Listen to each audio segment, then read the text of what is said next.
I think we're live. I hope your Mercury retrograde lactose intolerance isn't wearing off on me. I don't get any of the. I've never had any issues with the retrogrades. I don't know. I don't get it. But clearly, Niki has been. Her car tried to escape. She wasn't allowed, even though she's the admin on this. She's not allowed in here. She's been having all kinds of issues, and I've come to the conclusion that maybe Mercury retrograde or other retrograde stuff is kind of like lactose intolerance. Some people just have it and then other people just don't. So I don't know. Are you going to suffer through that? It's guilty by association, I guess. Well, Salima, everyone, welcome. Today is, it looks like April 2nd, 2025. I suppose that's what my calendar is telling me. We're here today with our very special guest, Michael Hartigan of One Sky Astrology, who was kind enough to take the time out of his day to meet with us. And we don't know where it's going today. We definitely don't. But Niki and I do have a very, very important. We're not going to spend too much time on it because we have limited time with Michael. Michael, no, we are. We'll spend time on it. It's important. It is important. Yes. Yeah. Niki, I'm going to give you the honors here. God, don't do that. I'm terrible at this. All right. So, drum roll. So we have thought about it and put a lot of thoughts into the future of Sidereal Astrology. And us as practitioners, we don't really have a platform to fall on. We don't have a community base. So that is what we're building, a community base with all of our fellow sidereal astrologists. No matter what you practice, as long as it's sidereal, we would like to build a community. And yes.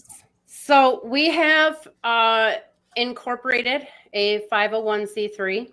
It is, as far as I've done the research, I've dug far and wide to see if it is the case, and I believe that it is, the very first Sidereal Astrology Association. Now, there are Vedic, associations and stuff like that, but this organization, the International Sidereal Astrology Association, ISAA, if I didn't already say it, is for all sidereal astrologers, regardless of what they're doing, whether it's Vedic or Western or anything in between. It definitely doesn't matter. I'm going to pop all the information, the video, the links and stuff are going to be in the video description, but I'm also going to pop the website in the chat. So if you guys want to go check that out, bookmark that. We are definitely looking for volunteers. There is a page on the website for volunteers in case you're interested. So the thing is we're fully capable of getting a handful of people together and just doing everything ourselves and basically like creating an empire. Don't doubt me when I say this, okay? We've got it in us to make it happen. But that's not what we're trying to do. We're trying to bring the entire sidereal community together and create an organization together, okay? So we want people from all over the world, from all different traditions, different experience levels, even brand new astrologers, not even astrologers, just people interested in the subject. We need all viewpoints so that we can make sure that we're serving the entire community regardless of their interests or their skill levels or any of that stuff. So you guys, please go to the website. You guys can contact me. There's an email on the volunteer page or anywhere on there. There's like contact information. Abby or Niki at siderealinternational.org, or you guys can reach out to us at our normal website, SumerianAstrology.com or RebelutionAstrology. Niki's website's up and running. Congratulations. Yeah, finally. Yes, congratulations. Thank you. Yeah. It wasn't all me, though. I have to thank Fryer. He did help me a lot, actually. It's looking good. It definitely is. Yeah, so everybody go check that out. Michael. Yeah. How's it going today? How you doing? Pressure. All of a sudden, now there's pressure. Got to put my talking voice on. Yeah. Drink more water. How's it going today? It's good. It's been a nice morning so far, and I'm honored to be here for the unveiling. Yeah. It seems like an auspicious moment, and yeah, just doing really well. I mean, since we have we didn't really talk about what we would talk about or do any prep or pre-gaming for. No, we're not into that. Okay, cool, because I love spontaneity. I have no idea where today's show will go, and I think I'm just ready for that. I'm here for it. Yeah, sweet. Did you guys I talked about this. I've been talking about it for a while now, and I'll get Stellarium ready so we can look at the sky here too. But we did end up getting an earthquake on. I'm not smiling because of death and destruction. I just want you to know. I'm smiling because I'm a happy person, and I generally tend to smile. But we did end up getting an earthquake on the new moon. Now, I dug around. I asked Grok this time because supposedly he's better at research, and he doesn't give you, I say he like he's a conscious entity, he doesn't give you as many biased answers. But I asked him about the connection between the new and full moons and earthquakes. So we had the 7.7. Was it Singapore, Thailand? Myanmar, yeah. On like within hours of the new moon. So I asked him, I'm like, what's the connection between earthquakes, and give me the research. I want the actual, documents that I can go read. And there, he's like, oh, there's no real evidence that there's any connection. I'm like, okay, give me the last 10 major recorded earthquakes on record, and then tell me what the moon phase was. Well, the last 10 earthquakes, including the one, not even including the one, the last 10, 8 out of 10 major earthquakes, like the biggest ones, occurred either on the full moon or within 3 to 4 days of the full moon, but most of them were only a couple days away. So I'm like, okay, well, that seems, I realize it's anecdotal. I'm not saying the moon phase is causing all of the earthquakes. No. You have to understand, you're dealing with these chatbots. They have an institutional bias against astrology. It's like for entertainment purposes only. Like they have been trained on incredible sets of data, but it's from the sciences. And when they, you know what I mean? Yes. That's so baked into their basic. It's like, okay. So I think I'm interested in what you have to say, but I think they're always going to spit out some kind of caveat or hedge their output. Yes, and it's still like fringe and in conspiracy, but what does the saying go? Like the only difference between science and pseudoscience is time. So at some point they have to, own up to the fact that this is really happening. I realize again it's anecdotal. But if we're just looking at the last 10 major earthquakes, I mean, they all relate to that area. Now, I said in a number of videos, and I didn't go back and watch them because I don't have that kind of time to sit and like watch the old live streams anymore. I used to clip them up, and I'm like, I just can't do it. But I did talk about the earthquakes, namely because, hold on, let me share my screen, you guys. Hold on, share the screen, window, share the screen. Okay. I had it up and then it closed out. I clicked out of it before you guys, so I apologize for that. We'll just get rid of all this. We don't need this right now. So even though technically, let me back up to what's the date on here? That's the right date. Yeah, that's right. Okay, so everything's kind of moving around now. But if we, date, there we go. Go back to, what was it? The 29th-ish. Yeah. Right around, so right on the new moon. And you can't see them in here. I believe this little dot is Mercury. Yeah, that's Mercury right there. We also have Neptune somewhere right in this area. Mm-hmm. Okay. So let me get rid of that too. If we're looking at this from like a gravitational point of view, no astrophysicist is going to deny that there's a gravitational pull from the other planets and the moon and the sun in this portion of the sky. Okay, so obviously from like when we're talking astrology, some people would argue, oh, well, you don't know about that energy that's coming from there. But either way, this whole, like everything's pulling on the earth from this direction. Not everything, but a lot of things. And it does build up. This is, so when it comes to earthquakes, even though, yes, most of the earthquakes that I said, the last 10 were around the full moon. I believe one of them was the new moon, like specifically on the date, but don't quote me on that. You guys can go dig it out. It's not hard to find. You just got to ask like one of the things. But this would be the type of thing that we would look for. Now, in my opinion, I'd love to hear Niki and Michael hear your guys' input on this. Astrologically, if we're going to get on the page of the constellations and the locations of the sky have other impacts on us, which is kind of the basis of astrology, right? We would think, I would think so, that having everything over here astrologically also leaves a bigger imprint and impression on people. What do you guys think about that? Yeah, definitely. Definitely. You look at, like, you have all of it just like mashed in together. Like, yeah, it's for sure having an impact. I've been seeing a lot of people not, knowing what they have to do, having all of it, like all of their lists and things that they need to do, and just kind of walking around in circles and not knowing where to even begin and not knowing where to even start. I've been seeing that like everywhere. I mean, it's just not everybody, but yeah, I don't know. I feel like it's definitely creating some confusion.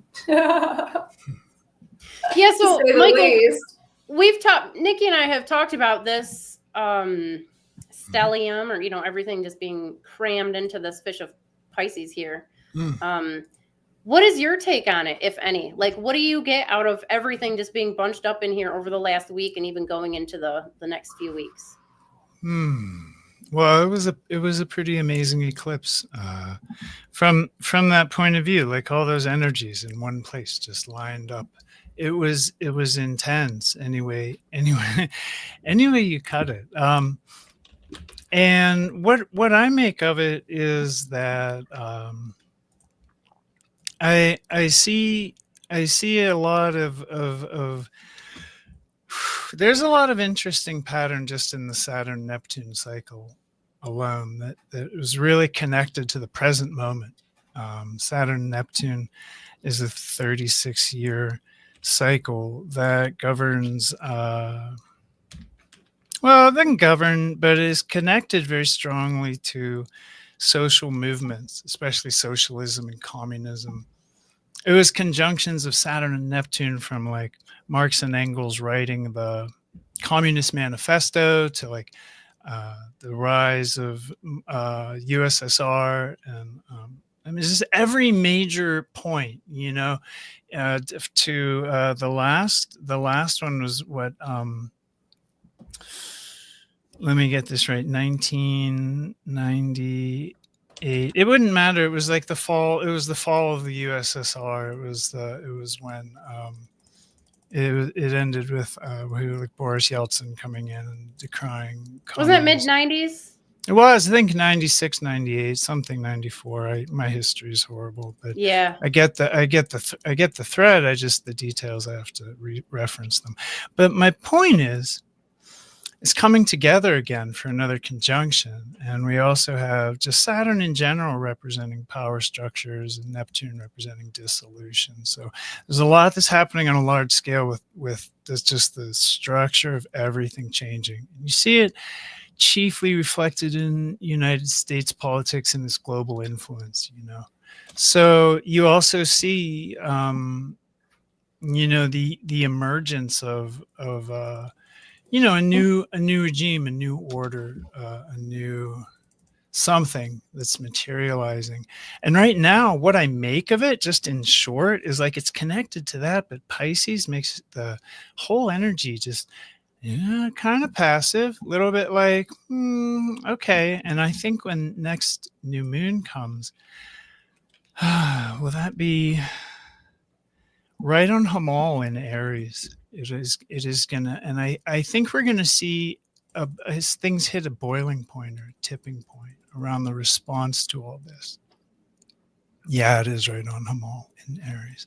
So the degree I'm talking about is the degree of the star on the head of the ram, and it's associated with what the ram does with its head, which is pugnacious things in that mythology. Now, there's a lot of ways of looking at those stars, and I'm not overly a fan of pugnacious interpretations. But in this instance, I think we're going to see a shift from like the passivity of Pisces to like the more expressive and dynamic kind of reactivity that Aries does get, known for. So I'll leave my thoughts there. You can always dive too deep when you're talking about this stuff. This is the time, though. Go as deep as you want. We'll get there. Okay. I want to leave room for, I have to get a breathe and let other people talk. Okay. Yeah, it's been fun watching the political mayhem, and that's really what it is. I love your take on it. I love that that's your response.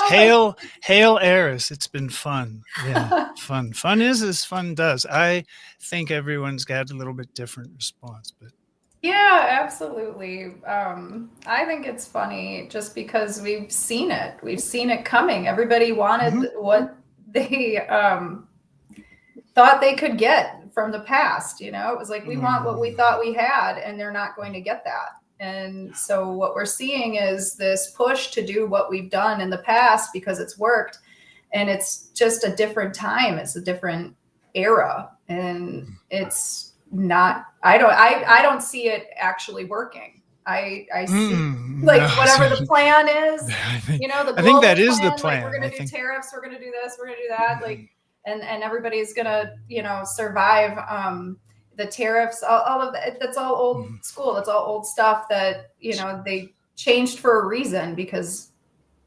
well, times changed, and we can try to go back to those types of things, but it's going to have to be, you can't really like reinvent the wheel here, but I mean, it's turning into like, you did this to me, now I'm gonna, up these tariffs, and and then I'm gonna do this, and then we're gonna do that, and it's just turning into like a playground fight on in the media, and it's ridiculous.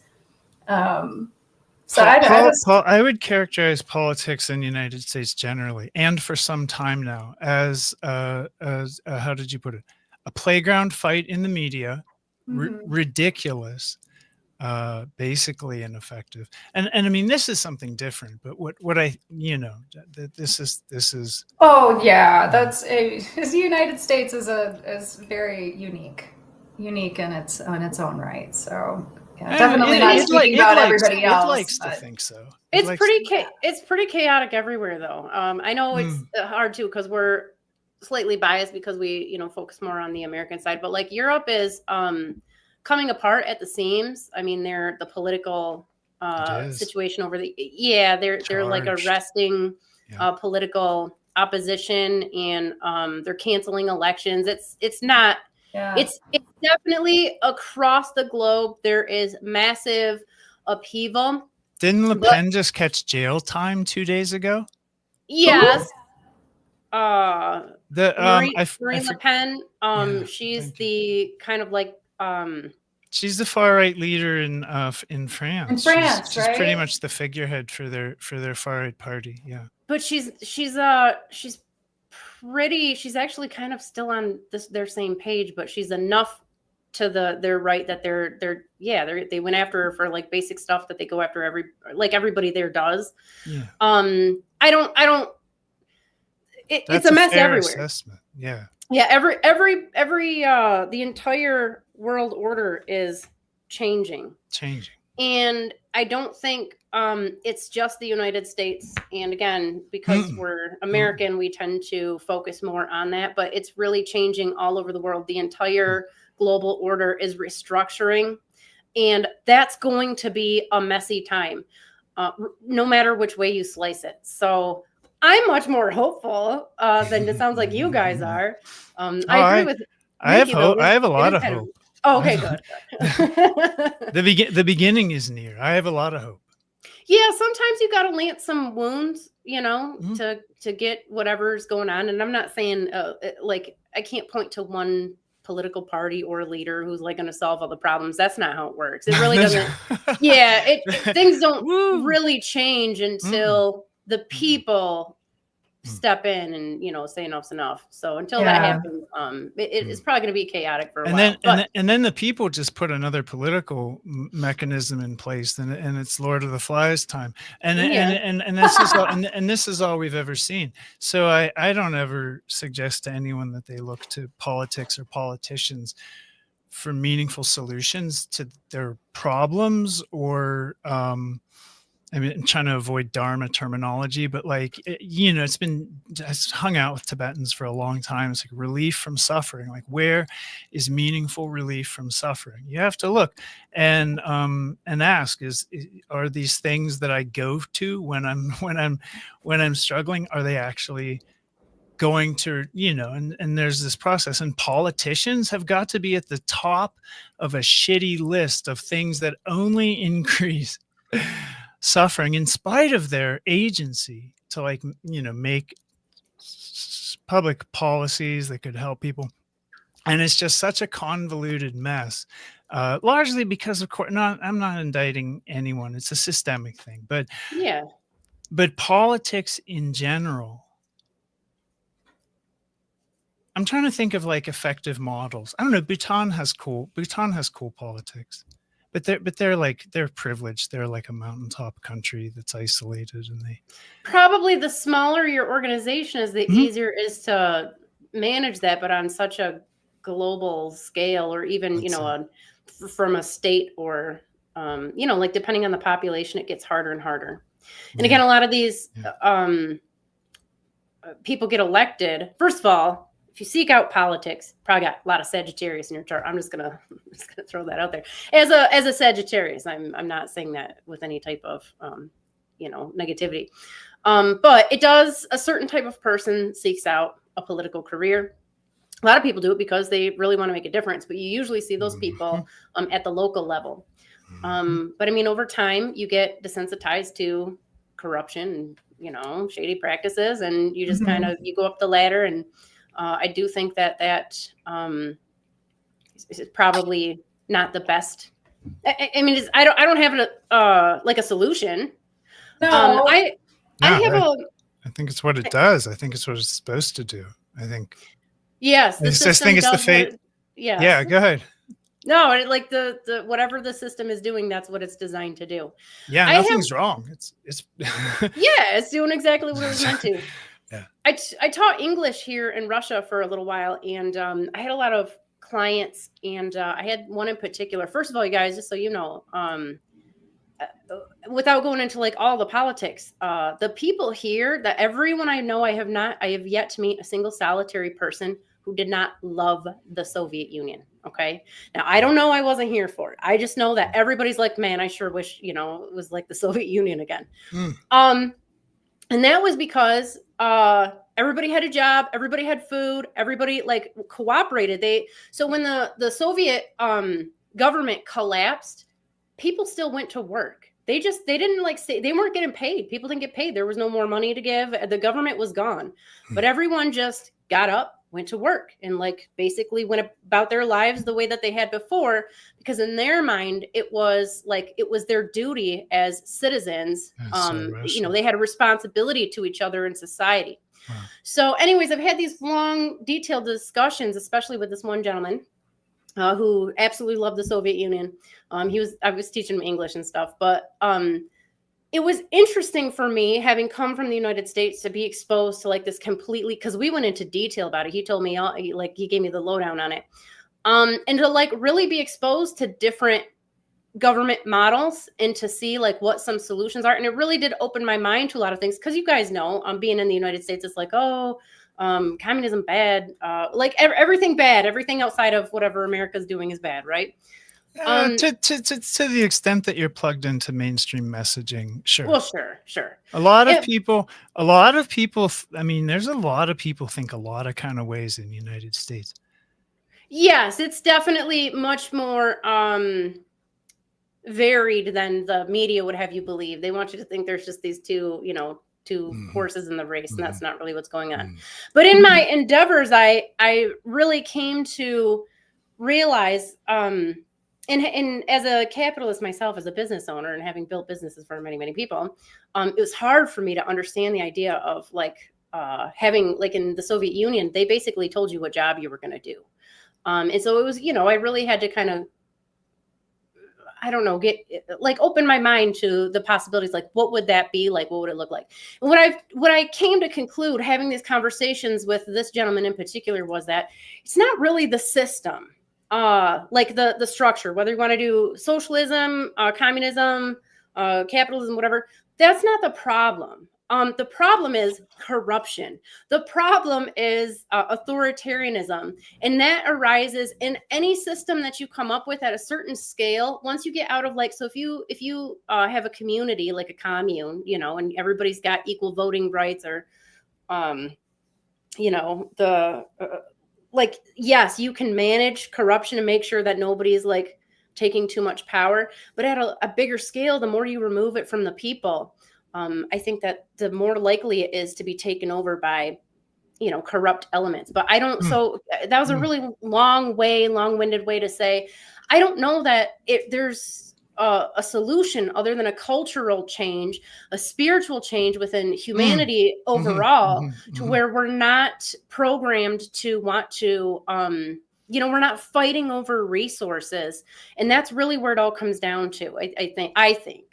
Is that as long as we're struggling for resources, for food and land and salt or oil or whatever it is, there's always going to be people who are going to try to hoard more from themselves. But you get that in every single system. There's not one social system or government system that's going to work better than the other. It's a problem with, I don't want to say it's a problem with humanity, but it's definitely a human issue. It's a cultural issue, but that's been my experience anyway. Oh, it's an inhering issue to the human condition. It's not really, in my ideation about it, a problem. As problematic as it is, I think that corruption, greed, the unhealthy relationship with power, it represents lessons that for at least the last like recorded stretch of time, let's say, and I'm thinking about long histories, recorded memory, you think in long timelines, Abbey working with Sumerian and mother culture sciences. But I mean, for example, there are indigenous cultures that have an oral history that goes back to before the flood, even to before world-ending disasters, before the flood, and so on. And let me tie that all in, braid that all into one, sort of make this relevant. What I mean to say is that instead of looking at this last phase of evolution or the problems inherent in human nature when we try to make civilization or any of this, and thinking that we're doing something wrong, or there's something fucked up, or let's leave it there. Instead of that, I think these are lessons that we as like baby species, kind of like, I mean, in a cosmic sense, like we, if indeed we were created like not that long ago by, whoever all that was, who, whatever happened, humanity has like a moth to a flame complex with power and with a couple things. I would say power and force to most of humanity are certain dangerous. We flirt with them. There's others. There's a long list. But let's say that like a toddler needs to touch the stove before the admonition of the parent means anything. We all hear, don't touch the stove. That's hot, right. It's the first fucking rule. Don't be a fucking asshole. And then no, it's just the first rule. Like, don't be a dick. And then, I mean, what do people do? The world's full of people just breaking the rules every day. So that's on a small scale, but on an evolutionary scale, we're taught, like the metaphor correlates at scale.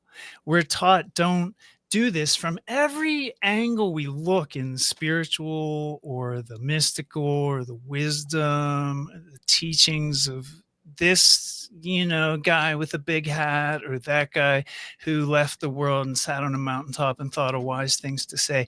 Every angle, they're telling you don't touch the fucking stove. That's hot. You'll get burned. Okay, but it doesn't mean anything because baby humanity needs to touch the stove. And I think that's what this whole thing actually, maybe since if you look to those indigenous traditions, it's always been this way. The world's been destroyed 3 times by just whether you look at it as the planet or the spirit of goodness in the universe or to keep the balance of the force. 3 times the world has been destroyed, the world of humans, due to fuckery, directly to human fuckery. And that's the mythology we inherit from almost every angle. Again, in the indigenous world, we can go right to the Hopi. They have probably the most intact in English record of this, but there are other Aboriginal cultures that their oral history is their oral memory is very old. So, in short, I don't think anything's wrong. I think we're touching the stove, and I think we have to get it out of our system, because if you look at those myths, even like in the Bible, which, okay, not citing the Bible, holding it up as like proof of anything, but saying that even from that point of view, like least common denominator, you have this idea that like, okay, so the creator destroyed the world with flood and then was like, okay, won't do that again. Now the Hopi say the same thing. And so do other cultures. They say this time humanity is going to have to destroy itself. We're leaving it up to you. You want to run the show, you're going to see what happens. You want to touch the stove, go ahead. Just keep your hand there. Why don't you? You'll learn. And that's the kind of, I think, situation that this age represents. And as it reaches a kind of culmination point, or a kind of like, let's just say end. I don't want to say like end of the world or end of time, but it's definitely it's a transition, a shift of ages, a shift from one age, a long age, to another. I think they're right on time. I think everything's doing fine. I think this is going to crumble. I think the cult of Trump might take the world with it. I think it might have that potential. And I can't think of a better person for the job. Like this dumpster fire, if this is what it has to be, was never going to start itself. We need powerful maniacs with, blowtorches. It's a really harsh truth. It's a harsh point of view, and I apologize to anyone who that offends. I'm not pro-Trump. I'm not anti-Trump. I hate to bring Trump into this, but this guy is like a rhino in a china shop, and everyone's nobody, even his supporters don't deny that. So I don't think. Yeah. Nothing controversial in that opinion. But what I mean to say is, I do think the beginning is near, because in all these mythologies, like once we actually get it burnt into our genetic code, the horrible of doing stupid things, basically. That's my spiritual mumbo jumbo for the day. But that doing bad things is bad, and so do good things. Once we get that on like a cellular level or a spiritual level, and that point isn't going to happen. Like I said, it's not going to happen on its own. This is experiential. Evolution is a matter of fucking immersive experience. So in the next age, according to all these prophecies, because these traditions of deep history also have traditions of deep prophecy, and I will cite the Hopi on this, but they accord with everyone else. This every angle. This gets weird when you look at it. The next age is a very long age of, we got it right. Like, we actually did learn, and we can establish civilization on Earth in a way that's simpatico with nature, or at least like with each other, presumably. I don't know. Everything is like vague, but definitively peaceful and positive. I think the introduction of free energy, which is only going to come out because of the internet, like they basically have to make it open source.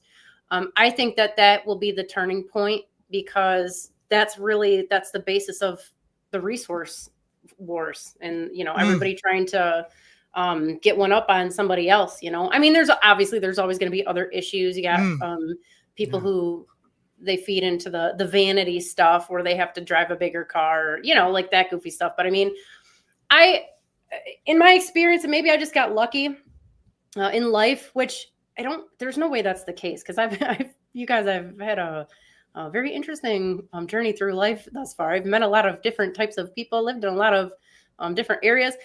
My experience with humanity is that generally people are really nice and really good. I know. I know. That's the kicker. People are so awesome. Everyone's awesome on a one-to-one. It's very hard to find like someone I would say like, oh, I would want nothing to do with them. They're worth. And those people, when you do meet them, they're usually clearly mentally ill. There's some things definitely wrong. They've experienced extreme abuse. They've, there's a reason for it. So again, that's why I think some of it is cultural, but I do think, I think the free energy thing, and I think it's right around the corner. I won't go into all of the right. There's so much right around the corner. Yes, it's amazing. Yeah, we're on a precipice. That would be nice. Yeah, we're on a silly precipice, and we don't even know what to do.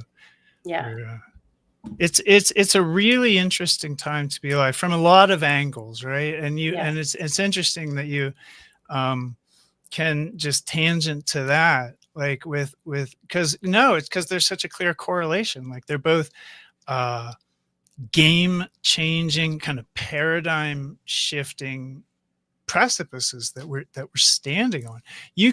We could go back to the emergence of AGI, and just where all this machine intelligence is now, and that's another precipice. Once that stabilizes, we're going to watch in our lifetime the internet go from being a tool to a means to interact with an emergent, entity, and a set of entities, to in our life. It will be a sentient network. It will be looking like it will be. It's not going to be watching through every camera. I'm not trying to create paranoia in people, but I'm saying it will have access. We're going to go from dealing with the internet as like, oh, wow, this is great, I can learn so much, to like, oh, it's talking back to me at a doctorate level. What do I do? You know what I mean? Like, it's just so bizarre. Yeah. It is entertaining. It's a wild ride. I'm glad I'm here for it. Like, Me too. I think about like reincarnation, and I don't know if you guys ever did like Ren Fair. Ren Fair is like super huge in Michigan. It's like an event, You'll be delighted to know that I have done Ren Fair work. Oh, okay. Mm-hmm. All right. Do you got like the full costume? Do you got it like in the closet somewhere? I do not. Nor did I when I did Ren Fair work. Oh, but as a traveler with with limited prospects for employment, doing Ren Fair work is an amazing way to kind of move around and be amongst like weird, magically minded. Oh yeah, you mean cool people. Those people are demented in all the right ways. Yeah. Such a debauched and like lovely community. It was well spent time. I worked for someone who had booths, and I made like the products that were sold, which were like wireframe wearable fairy wings that we would glitter up. And Sounds about right. You see that stuff, and that's that was a local project, and I got sort of like in the orbit of that and did a lot of Ren Fair work. I'd say a lot, but I only did a couple years worth. Yeah, it's cool. I dig it. We went every year that we absolutely could. It's just fun to like kind of go back in time, and then buy swords or whatever you're doing. But one of the things, a lot of the Ren Fair people, just like a lot of romantics in general, like, oh, wouldn't it be cool to like live in medieval times, or like which No. you can. Which is No. ironic. What? Which is ironic because No. fuck no. I love plumbing. Okay. Yeah, like yeah, yeah. Woo, hot shower. I mean, you love can. taking a hot shower. That's right. No. Yes. So, but I think about that a lot too, because I mean, you guys, I'm a savage. I sleep on the floor. I barely shower. I have lived in the woods for long periods, like stretches of time. I've Well killed my done. own food and, all that stuff. So I could definitely do medieval times.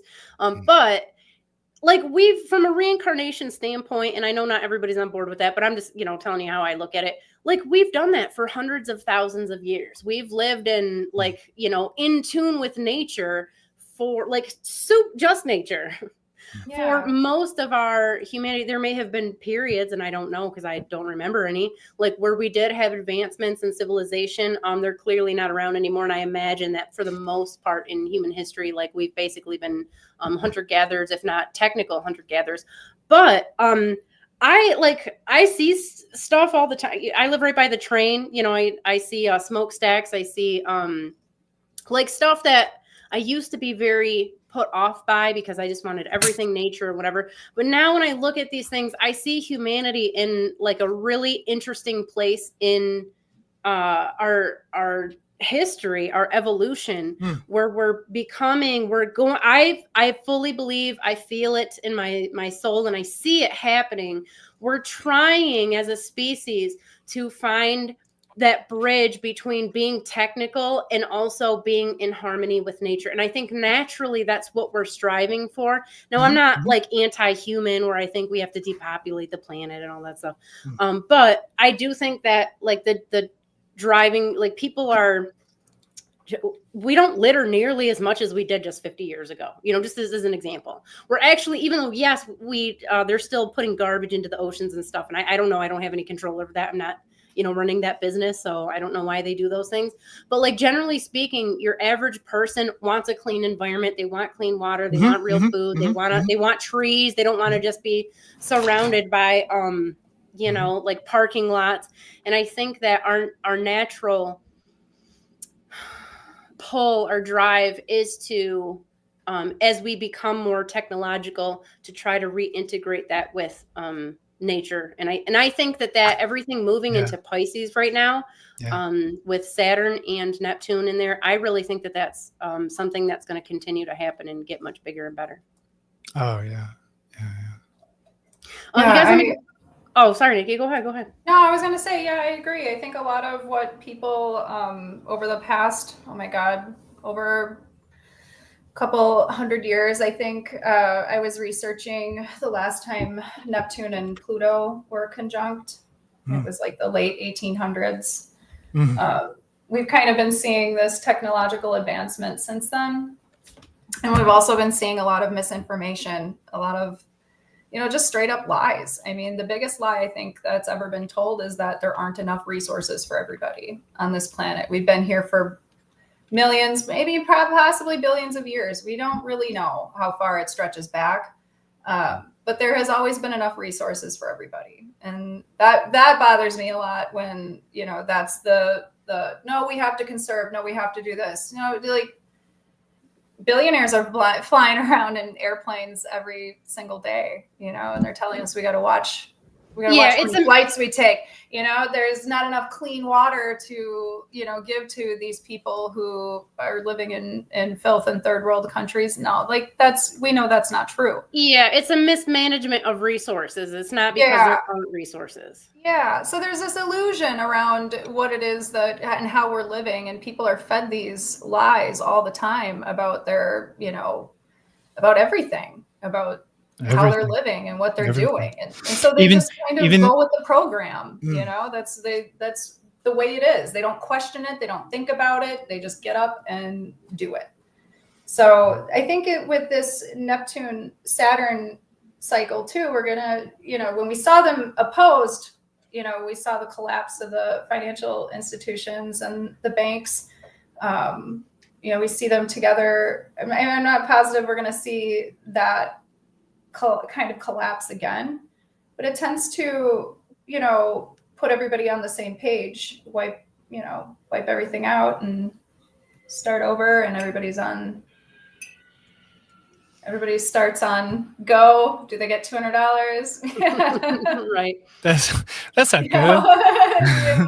Oh wait, that No, is go. this- Yeah, I'm this sorry. could go That's completely go. tits Yeah. up. This whole thing with tariffs and everything. Next thing you know, they're like, hey, let's go and give out all of these checks. We got we're gonna pump money into the system and see if that works. I mean, there's totally so many different angles that this can go in. I would like to look at it in a positive way.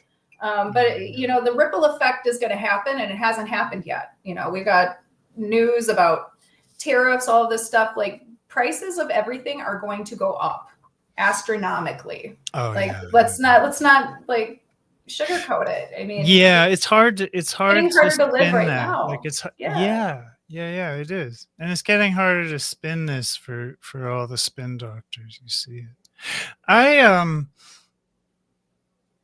I think the reason I take such a heavy view so early in like seeing which way this could go or what it is probably because of Hopi prophecy, to be honest, and my familiarity with it. Because I think you could listen to Thomas Banyaka. He recorded some talks in like 1986. They've been on the internet since 1996. He's talking about the Hopi prophecy, and they saw this age ending with the rise of what they call swastika people. They understand. They're not idiots. They understand Nazism and the Third Reich in Germany, and they predicted that the swastika people would rise again, led by a man in a red hat, and that's and that would bring. Up, for real? I'll send you links. Yeah. Send it to me. I would totally read that. I'm just writing it down. Relatively, I used to before the 2012 thing. I was super into the all the different world prophecies, just to see if there was any type of overlap. And I don't remember that one. No, I'm not. I don't doubt you. No. I don't doubt you. Hopi is very obscure, but they have Hopi is a small tribe. Yeah. And if you're familiar, then I'll leave it there. But if I could say one thing about their prophetic tradition, they have an awesome track record. Mm-hmm. In that they're like, well, this age will unfold according to 10 or 11 signs, and we're at like 10 or 9, depending on the model, and the other ones are pretty freaking obvious. Obvious in that they're metaphors, like spider webs in the sky. Yeah. It could be, it's like that, okay. Yeah, that's crazy.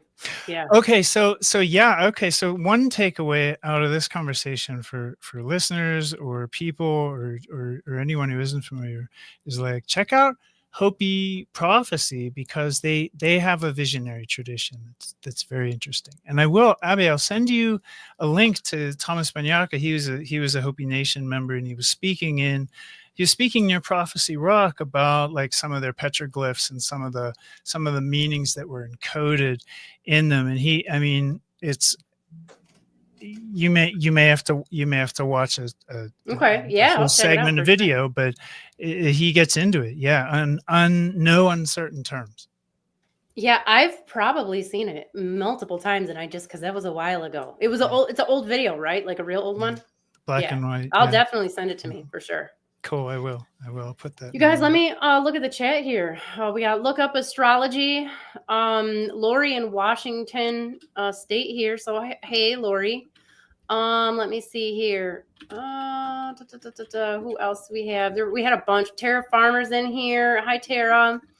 Tara says, astrology high, mostly a lurker on these, but this announcement is so exciting. Yeah, super exciting. So everybody, if you're just joining us or you're listening now, the one and only, literally, it's the very first International Sidereal Astrology Association. Go to Sidereal International. No.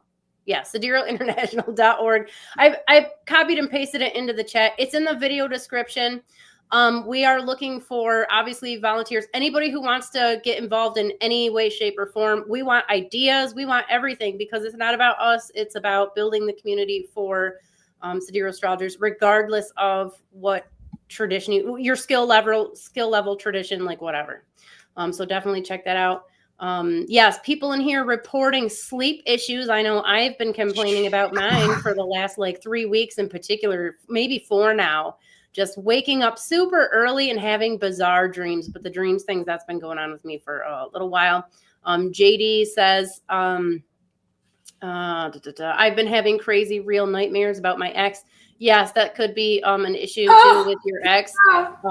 Like karmic connections in there. Hopefully, yes, letting go of that. Yes. Nature's Play says we don't need federal governments for anything but trade and defense. They tend to overreach with government. When government is so diluted from top down, government needs to be local, in my opinion. Yeah, I think I think that's where things start to go awry. You disconnect from the community that you're supposed to be representing, and all hell breaks loose. But I mean, I'm not an expert on the topic, so I don't know.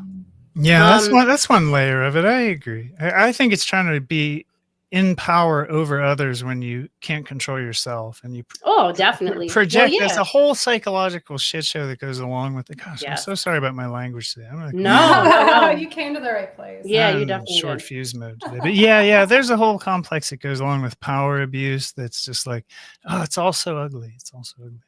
Well, I talk to people every day, and I talk to people who are a lot like me, and they see the same things. I'm like, do you remember when you were a kid watching the news, and you're watching the news and the same shit is going on? We still have wars. We're still talking about Israel. We're still doing the same shit we were doing 40 years ago, you guys. Oh, 40. They had a thing. Yeah, right. Yeah. 40. It had nothing has changed. So all of these leaders have come and gone, and nothing has fucking changed. So then we're talking about Israel like 400 and 4,000 years ago doing violences, and some things are just haven't changed in a very long time. Yeah, we are looking at least thousands of years of the same shit, different day situation. Yeah. But again, it goes back to like even hunter-gatherer societies would, fight each other. People like not to. Neanderthals are all dead. Why? Who killed them?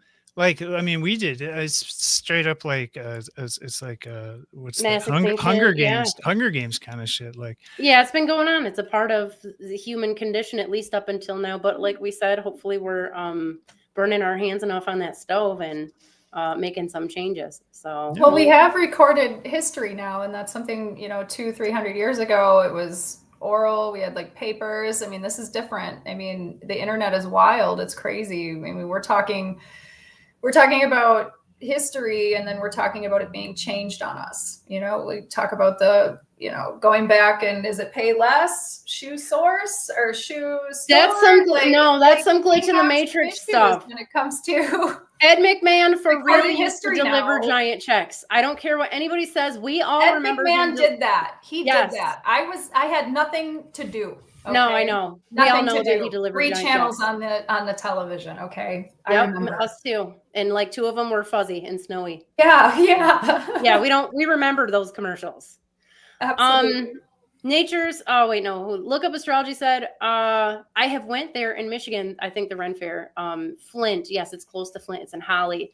I think it's close there. That's cool that you were able to go there. The Michigan one's awesome. I don't know what it's like everywhere else. I've only been to the Michigan one, and it is incredible. So Friar Pezzle says, hey Mahadevas. So hey Friar got a shout out earlier for completing Niki's website, RebelutionAstrology.com, I think, right, Nikki? Yes, Awesome. You did an amazing job. Yes, it looks exactly what good. I wanted. I was like, make it as simple as possible. And the picture's great on there too. You took a great picture there. Look Up Astrology says, I'm here for the shit show right here, right now. There you go. I'm with you. I'm on board. Oh yeah. Yeah. Oh yeah. Nature's Play says, but we are swimming in plastic. We can't see all the garbage we create. Yeah, absolutely. Like, I don't have a solution for the plastic. I don't have a solution for many things. But I am at least an optimist. And I know that people are recognizing at the very least that it's a big problem. And now they're talking about like the microplastics in the food and stuff. So hopefully in the water, hopefully this is gonna, people got to get research money to be able to go in. I heard that they had like some sort of fungus that would eat the plastic. But who knows if those people got You funded, can't strap it to a rocket and just shoot it into the sun. Yeah, it's not. Yeah. That's- So relocate the resources to all of these things. There's definitely probably a solution. I just personally don't know what it is. Trish Farrell 78 says my son works at Renaissance fairs and in Armored Combat League. There you go. Awesome. Yes. Friar Pezzle says, hey, thanks so much. Yeah, it was my pleasure to help Niki. Appreciate the shout out. What else do we say? Look Up Astrology says, wait, I want my $5,000. I'll take that too. Look Up Astrology says, I heard. Oh, yeah, okay. Friar says, Kalki is coming. Look busy. Who's Kalki, you guys? My brain's not getting the reference. Friar, who is that? You have to be. I can't chat GPT it right now. Trish Farrell 78 says, agreed, we are not overpopulated. We have disproportionate population structures that are counterintuitive to how we should be living with our environment. Yeah, it's not an overpopulation issue. It's definitely resources, and like we're not doing things right now, but we're getting there. Okay, it's a work in progress, and things go slowly. Friar says, Niki, I will do the other thing today, I promise. Oh, that was nice of him. Cat Wolf says, volunteers to do what? All kinds of stuff, Cat. On the website, on the volunteer page, we have legitimate organization positions. We have like directors, department heads. We also have project managers, like to do specific types of things. And all this is on the website. Any type of contribution, like if you can write an article, that's volunteer work, right? If you can make some pictures on Canva that we can post, like any type of contribution that you want to make, even if it's just like networking and talking to people, like we probably have a place for it and we can probably find a fit. So anything you guys want to do, just contact us and we'll see what we can do with it. So it doesn't have to be like you just dedicate your whole life to it. It can just be little stuff here and there. It's what you want to put into it, you know? Who else says mermaids wear hats? I had awful nightmares last week too. Yeah, something's definitely going on. I think it's all the Pisces stuff. There's definitely a dream aspect. I'm not having any dreams. I'm not. I'm just not dreaming. I don't. Yeah, but okay. Counterpoint. You work in the cannabis industry. Yeah. Yes. Okay. That I mean. Why didn't you say yes? Because I know where he's going with this. Oh. No. Okay, look, I'm not trying to harsh you. I don't worry. That's not my angle on this, but it does diminish dream recollection and activity. Oh, does it? I didn't know that. Oh yeah, cannabis take your dream. That's what they say in Chinese medicine. It's like one of the dragon plants, and that it's very powerful, but it has a heavy price. It gives you visions, but it takes your ability to dream, and it kind of takes your natural vision power. You end up like needing the ganja to have the creative or visionary experience. So it's like they say be careful with it and not, you know. Interesting. Yeah. I did not know that. Yeah. I've not heard that, but that makes sense. In my experience, especially doing like psychic development, if somebody's not remembering their dreams, it's usually a physical situation. It's not spiritual or like you're not blocked psychically. Now, again, I'm generalizing heavily. There's definitely situations where it could be that, but it's usually something dietary. It could be stress. Yeah. Stop. Things. I have terrible food allergies, and I really love cake and cookies and all of those things, and I've been experimenting and trying new things, that are supposed to be gluten-free, and it's not. None of it has been helping. It's been horrible, actually. So I've got a detox, like bad. I'm probably like a year overdue. Try carnivore. I bet you it would help with the dreaming. Try carnivore for like I do work in the cannabis industry, but I have cut back quite a bit. Look, I'm not even different. Quite a little bit. I hear you. I mean, full disclosure, like I enjoy cannabis. I'm not trying to get on. I'm not high roading this or trying to get on anyone's case. Yeah. But it's just a point of fact. In the plant medicine like body of knowledge, we know that does diminish dreaming activity. That's all. I didn't know that, and I learned something today, so I'm excited about that. I can let people know too.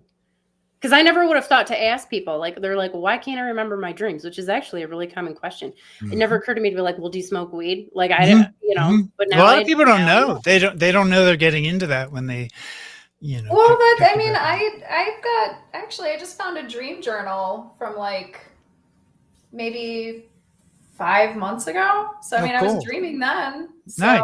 That's awesome. It could be stress. It could definitely be stress. I've got a lot of stressful things going on. So yeah. Oh yeah.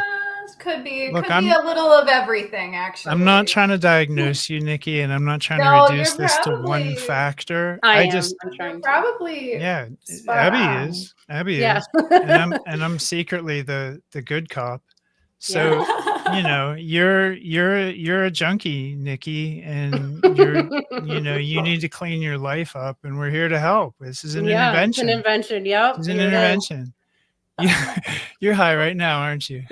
No, I'm not actually. I'm just kidding. I haven't been so kidding. Smoking a lot actually, and I'm still like, ooh. Well, I hope you get some good dreams. I'm just like this naturally. I think I don't know. So you're in a big transition. You're in a new place, new apartment. You know, like everything's shifting. So you got to give that's another thing. So when you're under stress, and I see this with other psychics too, like your psychic centers shut down, and your dreams to a large extent are a part of that.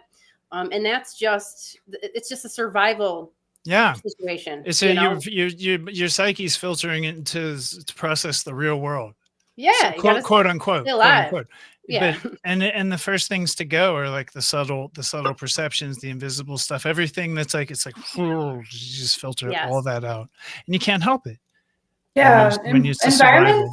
Yeah. Environment's everything, you know, and I didn't realize what kind of environment I was in until I removed myself from it. And I was like, holy shit. So those are interesting transitions. Yeah. It's been very different. Like, did it correlate with anything did you like check your personal transits? It was like Uranus trying your midheaven or something? Oh God, I am square town. Call me Niki is square town. Square town. I mean, I got so much going on that I think actually when you looked at my transits, I had a transit reading with you. You were like, I wouldn't want to be you.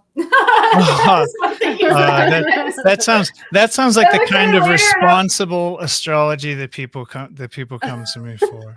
This is a kind of uplifting, constructive. I tell people stuff like that sometimes. It was funny at the time. Well, no, because you and I have I was like, oh yeah, I got all these challenges. Like, I got this. I know exactly what I'm doing. I know exactly what's happening. And, cool. and I had no fucking clue. No. Oh, okay, but I think that because you and I have like a more of a friendship and it's just a more casual relationship, I can say stuff like that too. Oh, totally. And I was on a different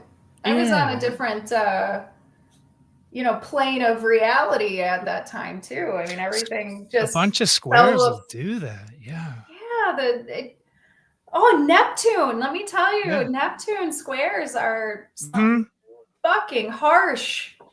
Yeah, that's some harsh shit. Disillusionment. Neptune's so soft and cuddly. Neptune squares will either totally confuse or they'll disillusion.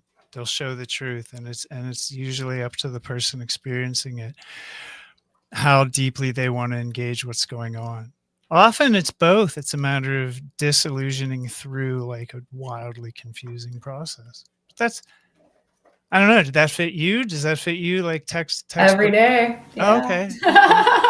Cool. just joking. But, no, it's definitely helpful if there's a reference point. So I mean, I've had quite the Neptunian experience in my life. I've been trying to embrace a lot more logic, and I don't always fall for what the woo is telling me. I'm like, okay, but like, what does reality say? Because these could be dreams. These could be fantasies. This could just be nonsense. And sometimes it is, and sometimes it's definitely not. So, when you live life like a lifetime with that, you're kind of like, well, what's fucking real? What's real? What's true? What's good? Neptune, what's bad? Neptune squares nodes. It has what's real problems. Yeah. What's Yeah. real, and it attracts people to strange situations that, and you'll have firsthand experience of how unreal and vividly unreal and strange and all this, like this construct gets. This becomes dreamlike at times, and just strange. It's very typical of Neptune square the nodes. It leads to problems actually with energy, people getting zapped and having to lay down for a while. Very common with Neptune square nodes. Doctors can't diagnose it. They don't know what's going on.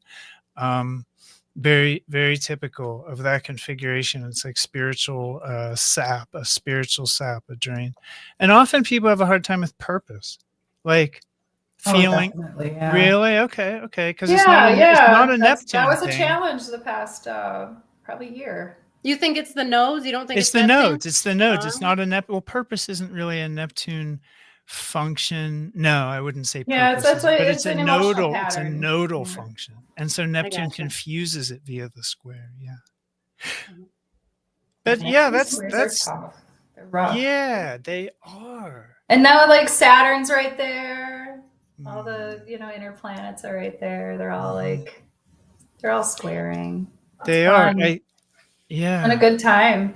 It actually has been. It's been I found some freedom in that. There is dissolution, that it totally does wipe things away. Those Neptune transits, and as painful as it is, it's freeing and it's incredible. And you just focus on the positive. There's been so much more of that than the negative. Yeah. But it's an emotional process. How do you let go of the past? How do you let go of things that weren't real, weren't true? It's like, well, what the fuck was that? That's exactly what I meant by disillusionment. Yeah. It's teasing all that apart and what is real and what was invented or projected or distorted, and what, like, it's a process. It's never a comfortable process, and that's a Neptune square process. Disillusionment. Yeah, you have your own language for it, but that's exactly what Neptune squares do. So if it caused clarification around your living situation, I'm assuming, or maybe relationships that you were in and you had to go, or you had to change, or something wasn't right, you had to fix it. That's Neptune at its best, because you don't sound more confused now than you were before, or are you? Definitely not. No. Okay, cool. No, definitely not. Just Cool. The past probably year. Yeah, definitely year. It was really, I don't know, the past couple months have just been awesome. Mm-hmm. Yeah, like especially Great. the last, like, I don't know, I've been living here for like maybe 2 months, and I love having all my own space, all my own shit. I'm like, nobody, just me and the cat. That's a big change. It's a big breath of fresh air for a lot of people who have been in. Yeah, it's great, but at the same time, there's still all that old stuff, that you process. But your nodes are either of your nodes or Neptune in your natural fourth house? Like I just any. The Neptune is in my fifth house, like just in my fifth house. Yeah. Got you. There's a lot of ways to look at houses, and that's a hard question to, Oh my God, I've been digging, and I was digging in like every book, like everything. Like, what the fuck is this? Trying to understand, trying to make sense. Like, what applies to me? What applies to, my situation? And I've read it over and over. I've read a bunch of different things, and it all like applied. I'm like, okay. But it doesn't stop me, the person, from trying to prevent the bad shit from happening. Like, I know this is all falling apart, but it was like trying to catch water with a, fucking strainer. It's like trying to catch my water, and it's all just coming out. So eventually you have to give up and let it go. And maybe that's the lesson. Maybe that's what you had to learn. Maybe there's no other way. I don't know. There's so many. I could write a book. I'm not going to, but wow. Yeah. But people do. That come with this. Midlife crisis shit is so real, and a lot of the clients I see are going through it. And I'm like, oh wow, I'm not alone. You're not alone. Let's talk about it. So I get a lot of positive feedback, not about like these are negative situations, they're challenging, it's awful. but they, you know, I get a lot of positive feedback, like, hey, it feels good to know, like, you understand, like, this is what I'm going through. And Yeah. and it's tough. It's tough. It's tough. Being early and mid Explain to somebody. 40s is messed up in ways that, Yeah. like, if you complain to younger people, they'll be like, okay, geezer, or whatever, Yeah. or like, you know, sure. You know, Skibidi, what's next, or whatever. And it's like, you hit your early 40s and Neptune is square to your natal Neptune. And then usually right around that time, Pluto is square to your natal Pluto. And it just puts you in a chrysalis of your caterpillar soup for a couple of years where you're totally confused. And the only motivating factor is something in my life needs to change at the base, at the root. Something needs to give. And then Uranus opposes Uranus, and all the anxiety builds up. And that's usually, and these are transits that come in order. So a couple of years later, Uranus opposes Uranus. And that's when a lot of people, like, I don't know, just give up, pop, quit their job. Yeah, I see it. I've seen that. Yes, you do actually Uranus, see it. oppositions. I've seen it play out in others, and I'm like, holy shit! I cannot let that be me. It's where people, that is where people lose it wreck like their that. lives. Yes, they do. But They lose it. the positive expression of Uranus opposite Uranus. So we have to talk about that. This is classically where, you know, someone divorced their loving wife, leave their perfectly good job, and buy a sports car and head out to the other coast with some young thing. It's never going to last. And they take all their problems with them, plus the problems they just created, and they get out there and crash, because the next thing that happens is Saturn opposes Saturn and the real world comes back in. But the positive expression of Uranus opposite Uranus is the anxiety that you're feeling. The anxiety that you're feeling is to clarify what is your true purpose, the highest good that you have. It's like Uranus is saying, like, what do you have that's valuable? Right? Like, in all this confusion, you have to do something with your life. Something's got to change. Where, like, if it came from the heart, what would you be doing? And then when Saturn comes back around, to ride that wave into, like, well, now you have to monetize it. You know, you have a gift, you have a service, you have a valuable quality, you have an insight that has value to others. How do you organize that and capitalize? This is Saturn. Saturn's into the ground level stuff. And that's the midlife transits in a nutshell. So what starts with that Pluto Neptune, like FML, and that lasts for a couple of years, it clarifies in, like, cutting through. It's the whole process is disillusionment. The whole process is personal transformation and cutting through everything that doesn't serve you and teasing apart through everything that just doesn't fit, or society told you, and that it may have served you then, it might not serve you now. It's like, and clarifying when that Uranus comes, you just being ready to be like, for me, it wasn't until that moment that I was like, oh, ding, ding, ding, astrology, something I'd studied consistently for 20, 25 years. Never occurred to me to make a career out of it. Never occurred to me to do anything like with value to the public, something, you know, that was like a you know, business, or I didn't, you know, I never would have thought of it.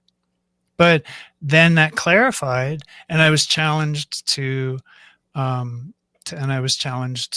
then bring that to the world in a way that was very Saturnine. Because Niki, you remember there was a definitive split in the community. I think we were both part of an online community at that point. Yeah.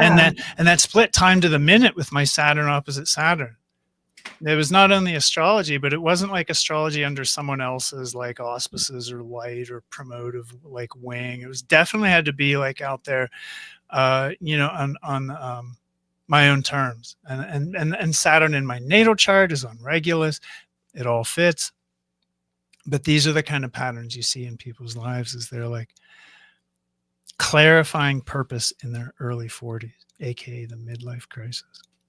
Yeah, I have Uranus right over my natal Venus Chiron right now. And I feel like with every transit, like major transit that I've had, I've felt it, and I've made changes before. like when I felt the intuitive push to do so, instead of just sitting and waiting and sitting on my hands and just freaking out or not wanting to make the, the jump. I just did, because, you feel that nervousness and it's time to make a change. I feel like if, you're talking about being nervous, and I just feel like that's Uranus's love language. If you're not nervous, if you're too comfortable, like don't ever get too comfortable. And maybe that's just my South Node talking, but no, that's funky fast, and I think that's might be why I'm always ADHD and fucking moving around. but everybody misses that. You're getting it really clearly, and that's Uranus's love language is anxiety. It's how he lets you know, hey, pay attention, because you'll be like, it'll like lightning, electricity will get your attention. And being always like that might be. Well, let's see. Do you have natally Uranus opposite Venus?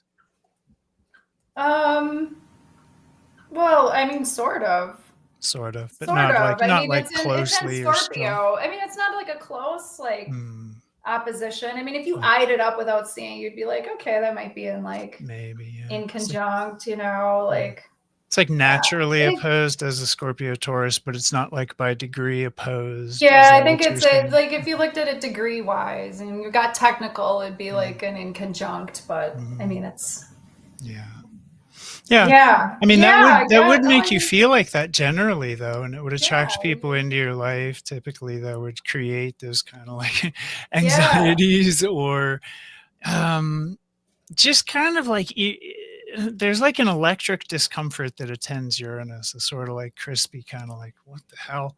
That it's just Uranus is how he talks, it's how he teaches.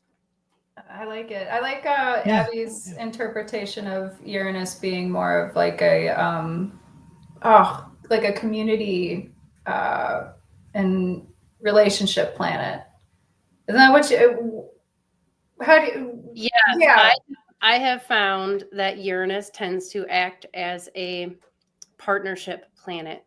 Now, that does not say if the partnership is healthy or not. That's a completely different conversation. But it especially seems to act that way when it's interacting with Venus. I also see Uranus as being a planet of devotion and selflessness and like pouring all your time and energy and passion into whatever it is that you're into, whether that's a person, that's a relationship, it's your job, it's your career, your projects, your pet projects, whatever. Now that can be, as a former workaholic, I can assure you that that's not always a good skill to have, a good trait to have, or you're just pushing yourself to the point where you're burning out. Now, when it comes to like a relationship, what I read, when somebody's having, not you specifically, Niki, but maybe in that same situation, a Venus, Uranus conjunction, which I think is that what you said? They're conjunct with each other? Yeah.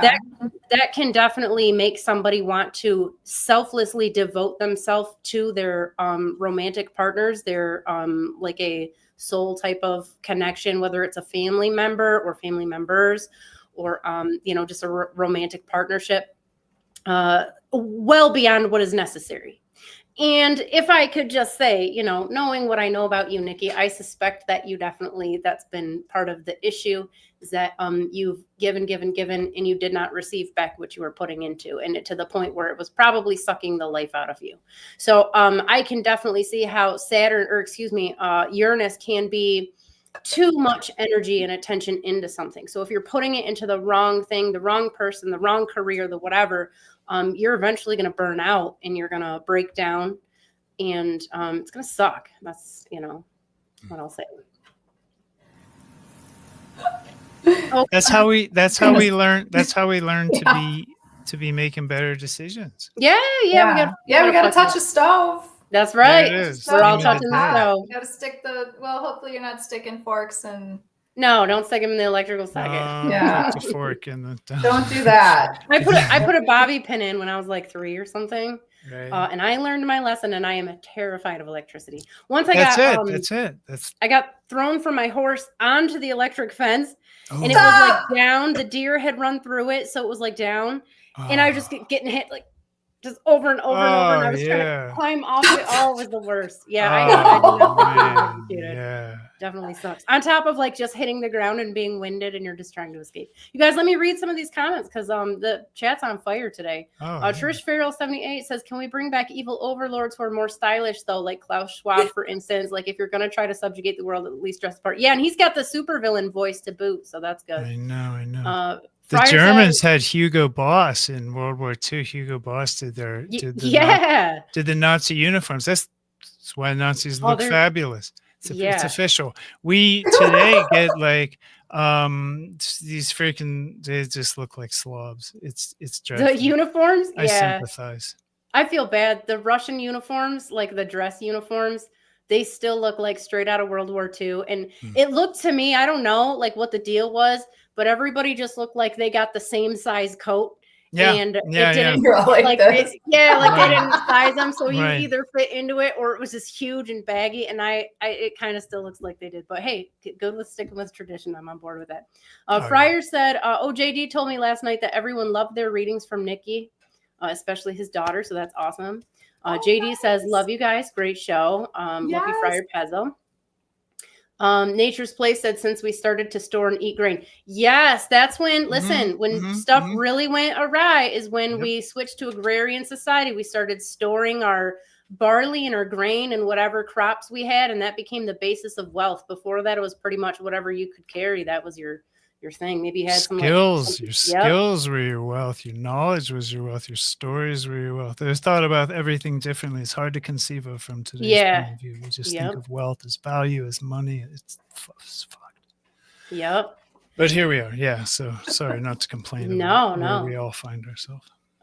Nature's Place said fungus is the solution in the future. Yeah, I think that seems like the best if they can find that fungus that eats the plastic. I would just be concerned, like, what else does it eat? Like, and where will it go when the plastic's gone, and what will it mutate into, and like, then what will that's what I was like. Fungus? I've watched every zombie movie you could possibly watch from like 2010 backwards. I think I gave up horror movies around. I don't know. Whenever they killed Glenn off on The Walking Dead, that was it for me. It was horrible. It was horrible the way they killed him. I was like, I don't think I could ever. I never watched it. Anything like this ever again. Ever. We all have but I've seen all the zombie movies, and that's how it fucking starts. They're like, we got this great idea. We have this great idea. Fungus. Yeah. What could possibly go wrong is never asked, in spite of the fact that they could be introducing a new organism that could easily rise to the top of a food chain as an apex predator without any other things that feed on it. That's what could possibly go wrong. So I don't know. These solutions, I love fungus, and I think fungus is probably generally benign in almost like the vast majority of its forms. But I just, that is the classic like trope of like, that's the first domino. So I don't know. And it spreads, like if it spreads through spores, do you want plastic to get into your computer and eat that? Or like all the medical supplies that are basically all now made from plastic. So like so much of our, like your phone, everything become airborne. Like what are we talking? Right. Yeah. So they gotta lock that down before they release it. But once you're working with a fungus, you have the potential for spore reproduction, and then you're airborne, and then your plastic. Like there's very serious questions. Oh yeah, definitely. Yeah, what happens to like all the plastic in our blood then? You know? Well, that'd probably be okay if we got rid of that. We'd probably do all right. But aren't there like don't they have like plastic stuff that goes in your heart, like stents, and like aren't there things like that go in your body to help your body? There are medical grade plastics, absolutely. Yeah, so who knows what we do. Fryer says Kalki is the coming avatar of Krishna. He has a cool sword and a white horse and stuff. And then he says, oops, avatar of Vishnu. So there you go. Trish says, was this when Mandela invaded North Korea on his T-Rex? Oh, we're talking about the the Mandela effects, the crazy stuff. Let's see here. Oh yeah. Nature's place says no eating at night. Yeah, that might do it too. Again, I think it could be a dietary thing. The lack of dreams, definitely some sort of physiological situation. Let me see here. Someone had a question. Trish says time is illusory to the snack goblin. Yes, that is true. Nature's Place said lots of our thoughts come from our gut microbiome and our immunity. Yes, absolutely. I talk to people about this all the time. Like, people don't realize how much of you and your personality and your daily life is actually just a product of the food that you're putting in your body. It affects your whole gut, everything. And I know this personally because when I came to Russia, within like 2 weeks, you guys, I suffered from severe panic disorder, agoraphobia. I didn't leave my house for like 7 years. Like, I would have panic attacks going to the mailbox. It was a bad situation. It was despite all of my whatever knowledge and, all of my techniques to like, I felt very peaceful, except in when it was time to like leave the house. But I mean, I still had like stupid anxiety. It was ridiculous. But when I came to Russia about 10 years ago, within a couple of weeks, all of my anxiety issues were gone. My skin cleared up. I had like acne issues. There were all kinds of stuff. And I didn't change my diet. I was eating the same foods. But all of a sudden, I now had access to food that was non-GMO and pretty much organic. I mean, they do use some forms of pesticides, but it's nothing like they have in the United States. Right. And every time I go back to America, within 2 weeks, that's about how long it takes, whenever you're starting a new medication too. The anxiety's back. There's like this weird depressed feeling. I'm like, where is this coming from? If you guys haven't watched the video and like see what I'm normally like I don't just get depressed. That's not a thing. But it is the food. And I've talked to other people too who go back and forth from Europe, and they all say the same thing. It's about a 2-week process from going from one place to the other where you start to feel those effects. And unfortunately, it's like when you do a detox diet in the United States. If you've always been exposed to this chemical assault, you're not going to know the difference. It's not until you remove all of that stuff and you get that clarity that you're really like, oh my God, like I feel like a completely different person. How long did that take you, Abby? How long did that take you to really stabilize like a new baseline? Maybe a month or two? Like here? 6 months? Yeah. What would you say? No, it was like right away. As soon as I cleaned out my system, it was a process. Yeah, I just knew all right. I'm like, okay, that like I could feel the difference. Okay. And I'm got a lot of strong Virgo, so I'm very in tune with my physical body. I'm always listening to it. So I think I was just, more paying attention than your average person. But that's why, and no offense to anybody out there, Niki. No, I would agree. No. I was think about 2 weeks because when I had the choice to either take this, you take the doctors, like you either take this medication and that's it. That's the only way your life can be saved. Or, what was the alternative? I was talking to a nurse friend of mine. She was detox, do a liver detox, do all of it. And within like 2 weeks, I could look back at pictures of when I was like 16, 17, and I could see all of that puffy inflammation. All of that was gone within 2-3 weeks. Now, I have a problem because I want to eat like everybody else. So I'm always like, I'm going to try something new, and then it's not new, and it totally fucks me up, and then I got to spend another 2 weeks trying to get back to normal. But I totally agree. I think you're absolutely right, because when I do eat foods that I shouldn't be having at all, it does throw me into like a spiral, like a depression. It does to everybody. Yeah, that's how it happens to everyone. Consciousness and mood are both incredibly biochemical. They not just in like, I'm not saying they're influenced by biochemical factors. I'm talking about to great extent, not to every last final. I'm not saying this arises out of some kind of organic physical mechanism, the experience of reality, because we all dream. Most of us have had some sort of experience of out-of-body consciousness, but I'm saying mood, thought, the structure and the quality of thoughts, it all goes to diet and lifestyle, probably before it goes to anything else. Even astrology, which is what I was going to say. I wasn't going to throw your diet under the bus, Niki. I was just going to say, like, whenever I have an off day, I never look at the sky, you guys. I never ever do it. The first thing I look at is, what did I eat yesterday? How much sleep did I get? Because that's such a dramatic, it has such a dramatic effect on your body. It does. The astrological influences are absolutely in there, but so is cheese, and so is, you know.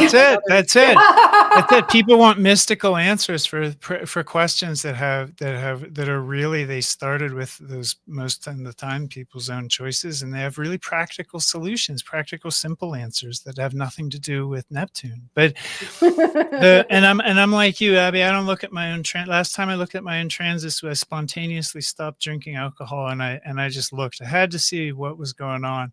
And Jupiter was opposite my natal Neptune, and that was pretty textbook. I mean, to the day, to the, like, is very close. So that was interesting. But that all the stuff that goes to like everyday functioning, and I can sympathize. As an American resident and citizen, I fast once a week every year, to just put my body into cleanse mode, get the yuck out. I eat like farmers market meats, especially. I'm very selective about crops that are highly sprayed. I hardly ever buy conventional food because it's all compromised. It's poisonous, and I'm a sensitive person to the difference. If I eat trash, I immediately feel trashy. Yeah, it's we all hard. do. We all do. Yeah. Some of us are very sensitive to it. I can't even have tacos, okay? We have the best taco food trucks in town, okay? I live in Little Mexico, and look, I can't. Those meats aren't clean. Those meats aren't clean. That the whole thing will make you last. I'm not going to tell you about my adventures with detoxing, but it's crazy what's out there. And what we put into our bodies. So good when you finally get all of it out, though. Your cravings stop. Your cravings for all that bullshit goes away. Yeah, absolutely. Yeah, then all of a sudden you're not depressed. Your moods are more stable. You know, it's and not. People are like, oh, how could I quit this, or how could I give up that, or like, oh no, we all need. It's like, what, you're compromised. The areas in which you compromise because you love sugar, like, you've no idea. I do love sugar. No, I get it. I did find a root beer that's made with honey. So. Oh, that's cool. Honey is still basically sugars, and the only way to really reduce that kind of like baseline dependence on sugar is to move your needle, move your baseline. So like to titrate down and just eat less. If you want to eat less over time, just eat less. It's a journey that most people don't make because they try and do drastic, radical things that shock their system. But a system can adapt. Humans can adapt to anything. So if you decide you want to adapt, you want to cut your sugar in half, just make a plan, make a timeline, to give yourself a month and just think about, well, where am I eating sugar, and where could I sacrifice? My problem is, I eat very clean, so there's no it's just fruits, vegetables, meat. That's it, you know. So I get it. I get a little like adventuresome. I miss macaroni and cheese. Okay, I can't have anything dairy. I can't have dairy. There's definitely a gut health imbalance. You're not missing the glue in my gut. Okay, I'm not missing that. I'm not missing like not being able to shit again ever. Like, oh my God, I know, TMI, but. Like, is it an emotional thing? Like, do you miss the memory of eating the macaroni and cheese? Used food for comfort for so long. Like, it was food and alcohol, and that was how like my family would get together and hang out, and we would all socialize. And I don't even like I can't even go out to eat with everybody because I get so sick. You can't eat anything out. They don't make anything that you can eat. You know, so it's like with all of that stuff has changed, and it's isolating. So it's like, well, what can I try? Those kind of problems aren't just physical health problems; they go to emotional roots and not just the root of the problem, but cultural. Yeah, we celebrate with food. Yeah, I know. We do that here. We celebrate with food. You know, but it's completely changed everything. Like my relationships with my family. I mean, my kids. I mean, we used to go out to eat not all the time, but it was fun. So it's been a complete like lifestyle change. And Yeah. it's been Well, hard. usually in the modern world, people, and this is a sort of a shared experience, I think people hit a wall, whether it's a health wall or a psychological wall, often a work wall, and it just their life. Well, let's just say they recognize the difficult need to change, and they realize that the change is one of diet and lifestyle. Like that is almost nobody does these stupid human pet tricks and sticks the landing on their first shot. People don't come through and get this right, Niki. So having realistic expectation of yourself and understanding that, like, while there may be some kind of like promoted idea that everyone's doing great except you, those fabrications have nothing to do with this. And what you're experiencing is something that in some shape, form, or fashion, I would almost say is universal. I would say almost because I've just never heard of anyone getting it right without needing to drastically correct something. Or lots of trial and error and just, takes Well, time. it really was, because my like I don't know if it was my profession. I really don't know, really pinpoint it, but I was so sick at some point in time I couldn't even get off my couch. I couldn't work anymore. I couldn't do anything. And I was shaking all the time, and my vision was bad, and like I couldn't walk.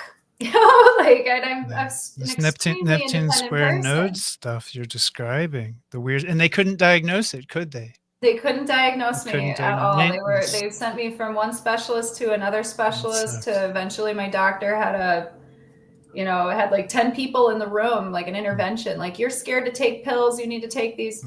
That's terrible. So I'm like, that's terrible. Blaming you. Well, they gave me gabapentin at one time, and I know gabapentin is something a lot of people have taken. And I'm sorry, but it made me so fucking loopy. They sent me gabapentin has very serious side effects. Yeah. Yeah. Anyway, I was out there, guys. Out there. Yeah. And I couldn't take it anymore. I was like, I don't feel like me. This isn't me. And then you read the side effects, and they got brain zaps and all this other shit. Like, and you're prone to that anyway as a Neptune square nodes person. Just like all the energy zaps, the brain. What you need has nothing to do with what gabapentin is going to offer you. And these people get so convinced, and the force behind them, the pharmaceutical money, the whole wave, the whole thing. And I've seen so many times people get railroaded by the system, their family, the best intentions of fools, basically. Love them, but many of us are fools. I chiefly, So again, no high road here, but just to say that with two things, a lot of what you're describing is Neptune square node stuff, textbook, classic Neptune square node stuff, and that's it goes to like spiritual purpose and clarifying the your relationship personally, and this is just in astrological terms, your relationship personally with the how do you say? Maybe the awareness or the consciousness of the construct, whatever that is to you. A lot of words, a lot of concepts, none of them suffice, but this is about a need to establish something there where there can feel like a lack or an emptiness or a need for like meaning.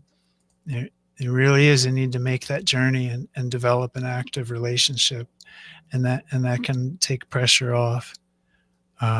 Take pressure off that sort of like the affliction that's represented, symbolized by the squares. Yeah, I seconded. Thanks. Yeah, definitely.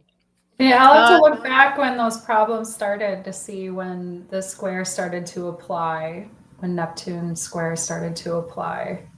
Around that time. Oh, No, go ahead. please. I was going to say, were you born with Neptune square your nodes? No. Oh, I I was misunderstood born that. with Neptune on my south node. Oh, okay. There's a Like Neptune right nodes on connection. it. Right on it. kissing. Okay. Understood. But That's difficult. It's been a That's great, very great, fun journey. yeah, that makes your north node really important. Yeah, so I've always been like, let's find reality here. Like, this seems like there's an answer and it's not in pill form. You know, like obviously Right. something is Yes. triggering this. Do you have the planets with chemicals your and- north node too? I think I only have like the part fortune with my north node. I don't have a planet. Oh wow, that's so interesting. So your whole journey to deal with that, like that is that's like your metric for success, huh? That's how success feels to you, is just not being fucked up in that South Neptune way. Wow. Getting the fuck away from What is that. success to you? Just not being fucked up. That is my baseline for success. I'll take anything. Yes. Yeah. No, the bar is low. Sometimes people have like really idealistic ideas about, part of fortune goes to like just how people conceptualize fortune, because it's different in it. Like some people want to get rich and some people are like, money, I see right through that and all the problems it causes, and I want to have enough. But my metric for success, totally different. Like there are spiritual metrics for success. I want to make so much progress on the path in this lifetime. I have the opportunity in this lifetime to make progress, whatever. When the north node and the part of fortune are opposite, like south node Neptune, that seems to me, Niki, a lot easier than Neptune square node. So I didn't mean to say all that dreadful stuff about like energy sickness, but if you have that, it's like Neptune is symbolizing like spiritual just connection and energy and the spirit as it moves through you, and just your place in the everything as part of the everything. And South Node in the Vedic, they understand it always takes from people to orient them to their dharma. That's their spiritual path, symbolized by North Node. But it takes what you don't need, except when it's with Neptune, huge problem, because Neptune's something you need. So there's a weird balancing act. Yeah, it is weird, because when the transit came to square itself and my nodes, I let go of a lot of things. That's when I stopped drinking. I stopped doing a lot of things. So good. Yeah, I've been sober for 3 years now. Like, good. And in Wisconsin and in Green Bay, Wisconsin, it's the hardest thing to do. Yeah. Everybody wants to go get a drink. They still like, are you sure you don't want to get a drink? Are you sure you don't want to meet my guy friend? Are you sure you're like, we're going to go to the bar. We're going to get a fish plate. We're going to do all this stuff. I'm like, have you fucking heard a goddamn thing I've said at all? What's a fish plate? Oh, perch. Like it's like fried perch. Oh, okay. You know, you've been there. Yeah. You're a Michigan person. Yeah, I just didn't. Yeah, I gotcha. Great Lakes thing. But yeah, it's like, to me, I'm just like, well, holy shit. Like, does anybody even listen to anything I say at all? So it's tough. That goes back to the environment, just not being in, it doesn't resonate with you at all. That's actually something that people who are born with Neptune square nodes say, is that they feel insubstantial, like people don't pay attention to them. Like if they're in a meeting and they have an idea, no one listens to that idea. But when someone else picks up on the idea later and is like, oh, but what about that idea? And they're like, oh, great idea, Bob. That makes sense. That's a Neptune square nodes. That's an artifact of that natal placement. So I find it interesting that you were kind of feeling a little like that as it was transiting. I don't know. I know. I've looked at Neptune squares and some of my. I've only had maybe just a handful of clients that have had that, and what I was looking for was like any type of confirmation that they had like a drinking problem or drug and alcohol addiction, of all kinds. And eventually they do. it's not like it takes up their whole life, but there is always compulsions. an incident, or Yeah. there's always some type of like life event around it. Or even having to deal with somebody who is and living with them, or whatever the case is. It's usually I found that to be true, which I was me like, too. wow. Me too. Yeah, I love that. I love that. I like it when the data actually comes back, and I'm like, oh, okay. Yeah. Well, I've got some data for you on your situation, because Neptune square nodes is actually a matter of how much work you want to put into it to work. It's elbow grease to get out of those karmic corners that we paint ourselves into. But Neptune with South Node is understood a whole different way, and there's very specific timings that go with it, which is about the second nodal return, about age 36, 37. A lot of issues start to clear. And over the next few years, because it's Neptune, it's a slower process, probably I'd say 36 to 40. It's as if the eclipse, like Neptune's with the node, it's like it's eclipsed. That eclipse is like lifted. It's like the node takes eclipse off that body at the second nodal return. And that applies to conjunctions, nodal conjunctions in the natal chart. So any body with the node for the first 2 cycles of nodes to 18 and a half, and then to 37 is like not able to shine, not able to fully express, not able, just it wants to, but the rudeness of the node keeps it like well in line. Only Jupiter can sometimes push nodes around. Nodes are boss powers. And then at this 37-year point, Niki, the textbook says that the light switch comes on. The issues involving Neptune that were symbolized by Neptune being like eclipsed become uneclipsed, not eclipsed. And I'm curious, for you, was 36, 37 like a breakout year, or did you have anything that reflects that kind of symbolism? That's when everything started. Like, that's when I left my like fancy beta job and got, you know, the message was, and I'm very intuitive, you know, they're talking to me. They're like, I'm not literally hearing voices, guys, but you know, no, it's okay. Getting That's pushed okay. to stop doing this, stop doing hair, and get into something else. And I wouldn't listen, because I'm like, well, this is what I do. And this is like how I talk to people. And this is how I socialize. Like, why would I fucking quit doing this? You know, like, what else would I do? And so it's been a journey. And then like my health failed, everything just, wouldn't, like, I was like, I can hold this up. Like, I literally thought like I could hold these big jugs of water on my shoulders forever and just walk. You know, that's kind of what it felt like, until you drop it and you realize, oh, like, it feels so much better when you're not trying to control everything. And because, you know, I can see it. I could see all of this coming, and I'm like, yeah, I know. But like, they're like, oh, you're not listening. And I didn't want to. So I spent a lot of years just going, well, you know, I can still make this work my way, though. Like, I understand you don't want, but you're not being very clear about what it is I should be doing. So I didn't. I didn't also do it indicative of Neptune South Node, lack of clarity.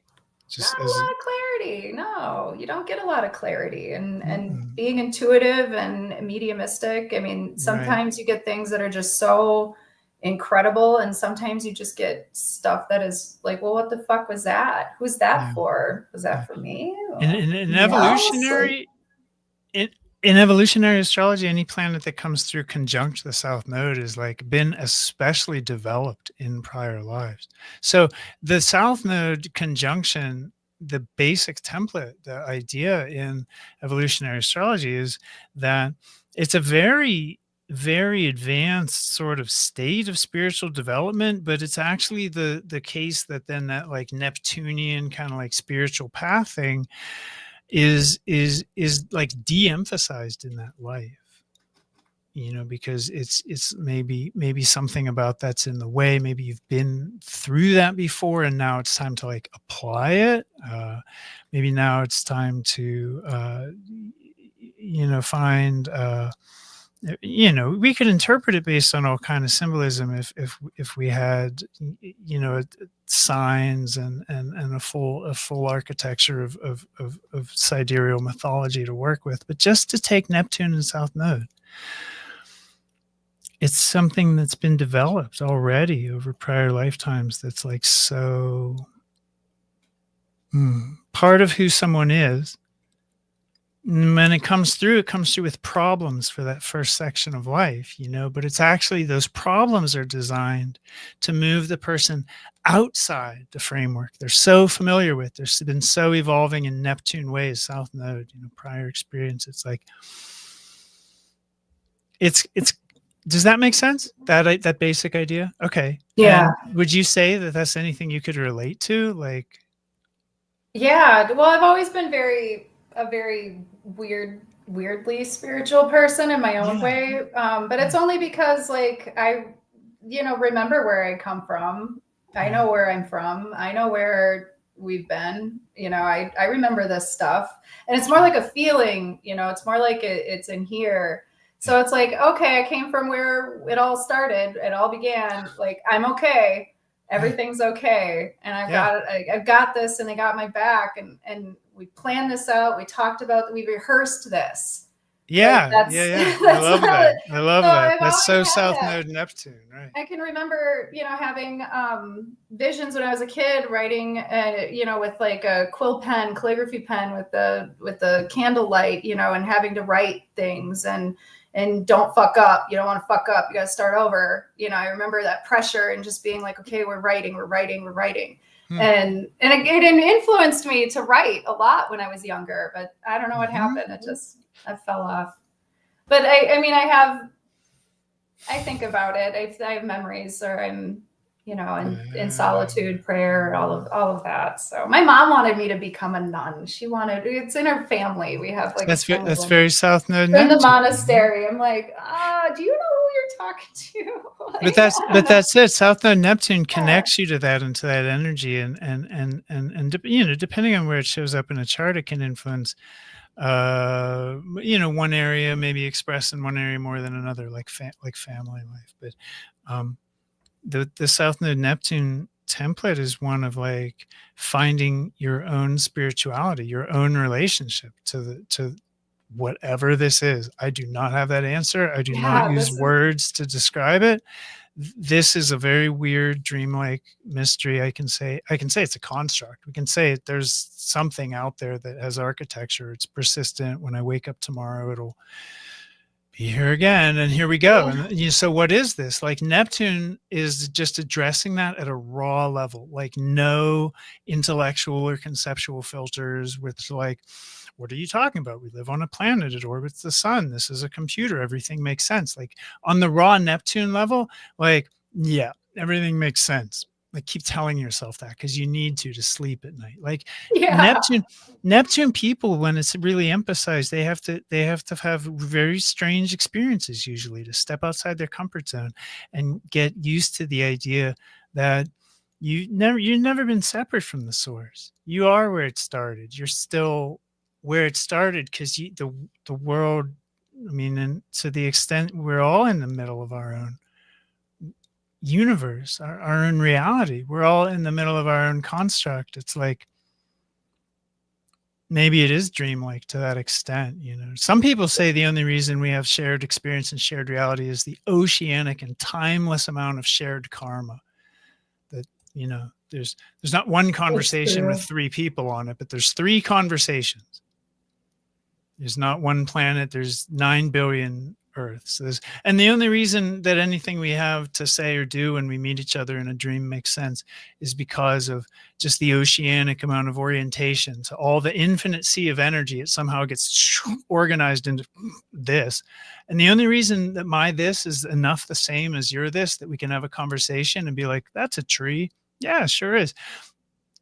It's just purely that we've lived on planets and on this planet maybe, or just had human or biological experience. That's a very dharmic idea. That's a Vedic idea, and it's a strain of Buddhist idea that other Vedic Dharma traditions might take issue with. Just for reference point. I don't know. I think it's interesting. I think it's interesting to talk about that stuff. Yeah, I love talking about past life stuff. I mean, because I've met so many people in my life that I remember. I'm like, oh, hey. And they're like, wow. do I know you? I'm like, yeah, but don't worry about it. When I was younger, because, I don't know. I was kind of like, I was a party animal, but everywhere I went, everybody knew me, and it was so nice, and it was like I was a celebrity. And when I got older, I look back at that and I'm like, what the fuck was that? Oh yeah, that didn't make any sense. Oh yeah. And then I kept continuing to meet people, when I wasn't in the party scene, completely clean, didn't drink, didn't smoke, didn't anything. I raised my kids, that way. And I would still run into people, and I would still have these experiences. So it's fun when they remember you too, like my boss, the guy I work with that's now. so cool. He's like, why do I feel like I know you? I'm like, oh, we worked together before, and we're just gonna work together again. And I read his cards, and he's like, this is fucking cool. He's like, I remember, nice. yeah. And then I look in his like Mercury and Uranus are conjunct on the galactic center right on my my south node. So I was like, oh, hey, we're so your south node Neptune's right on the galactic center. Yeah. Oh, okay. It's intense. So it's yeah, weird. No, that is a little like, hey, guess what? You're on a mission. This is it. Oh yeah. Yeah, and the mission so deeply that you don't have to know the mission. You just have to show up. You just yeah. Hey, that's really confusing because I'm supposed to be doing something right now. I don't know what I'm supposed to be doing. That put your north node right about on Betelgeuse, maybe. Yeah. Okay. Well, with part of Fortune and Betelgeuse connected to your north node, that's really nice. But the Neptune stuff will hinder you till 37, and then, like I said, because Neptune's a slow process, like its resolution will be years, and no one wants to hear that. But it's like a before and after thing, that 37-year process, what it catalyzes. So if there were, especially the Neptune South Node stuff, energy stuff, addiction, and like compulsive, and it doesn't have to be alcohol. It typically is. Neptune loves alcohol, but it can be like sex or gambling or shoplifting. It could be anything. You just get addicted. It's just habit forming stuff to like the dopamine kick is a Neptune. Yeah, I'd love to get obsessed over things. I love to, like, I'm obsessed with astrology. I'm completely obsessed. That's a good thing to be obsessed with. Yeah, it's a healthy There's worse things. There's worse things. Yeah, I've got healthy obsessions, I think. So sort of. Do you mind if I ask, how old are you now? I'm 42. Well, I'm going to be 42 in like a week. So. Oh, okay. Happy birthday. Happy early birthday. Yeah, happy birthday. I'm going to spend it alone. It's going to be great. That is a good birthday, despite what somebody will tell you. So 42. Yeah. 42 is when it's 42, the age at which the North Node matures and stops acting rude in Vedic astrology. You've said that about the nodes being mean. They're rude until you're 42 for the North Node. I refuse to believe that. I'm like, no. These are our soft little cushion. No, you're right. You are absolutely right. But I've always got to test it. It's okay. But I'm not trying to be absolutely right. But I thank you. I thank you for your grace. Yeah. I think that the North Node is said to mature at 42, and I'm 47. I'm going to be 48 in this October. And the South Node, and my South Node is with Eris, and my North Node is with Pluto. So my node's maturing is like a big sort of mess clearing, and I can feel it.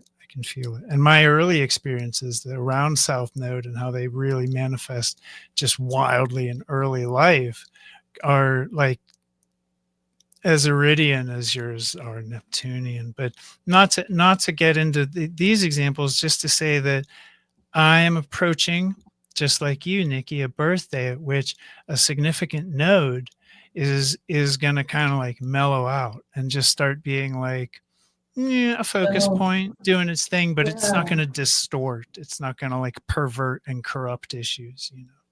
That's Oh, the it's something to thinking in look Vedic. forward to then. Yeah. Yeah. Jeez. I saw it at I've got 42. I saw it at 42 Yeah. because my North Node is minutes away from Pluto. That's been a huge thing in my life. So it's actually a spiritual journey. Everyone I know with Pluto North Node is like an ascetic or has spent time as like some sort of like monk or like taken vows of initiation, whether they're householder or some sort of like, or they're on some sort of equivalent like breakthrough to the next level karmic journey. It's a Pluto North Node thing. Yeah, I can see that for sure. Yeah, well, your South Node is with Eris and Pisces. Then do you have past life recollections of being like a I don't know, being a monk, being a priest, being a shaman? No. As a child, I had past life recollections of being an assassin and like a ninja and doing all kinds of cutty stuff. And in this lifetime, I've sort of dedicated myself to the Bodhisattva path and to the Dharmic path, generally speaking. I mean those statues you see, there's Shiva and there's a tantric Buddhist iconography there. It does reflect a very foundational and important part of my life, something to which I relate by vows that I take seriously and uphold. I would say it defines my astrological practice as Dharma. It's just it's like that. It's big and important to me. But no, the pictures I drew when I was a kid were violent. I did cutty stuff. I was a little thief until I had a near-death experience right around my first nodal return, near-death experience, and it got rearranged. I totally changed. My life completely changed. I was sort of like a Saul to Paul story in my own personal history, if you know that biblical narrative. Yeah. So, nodes are weird when they combine with planets. Those nodal cycles become like so important. I was in a fog until I was 37. I was in a,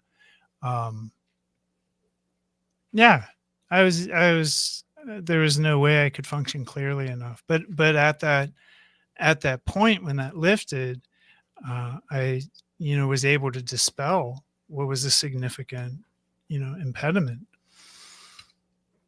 So it's wild. I've spent a lot of times with nodal timings. I've spent a lot of time with these nodal timings because I have some squares to the nodes and I have conjunctions to the nodes, and it's pretty interesting. Yeah, it's fun to watch it play out and look back at the timelines, I think, and I go, oh, that's what that means, Yeah. and check it out. Actually, you guys have mentioned that throughout the call to some extent, but I actually think that that's no. The looking back at transits, I actually think that is where transits become the most powerful, as opposed to trying to look at the upcoming transits and predict the future. I think that your greatest clarity comes from going back and seeing the underlying causes or influences that were shaping those experiences.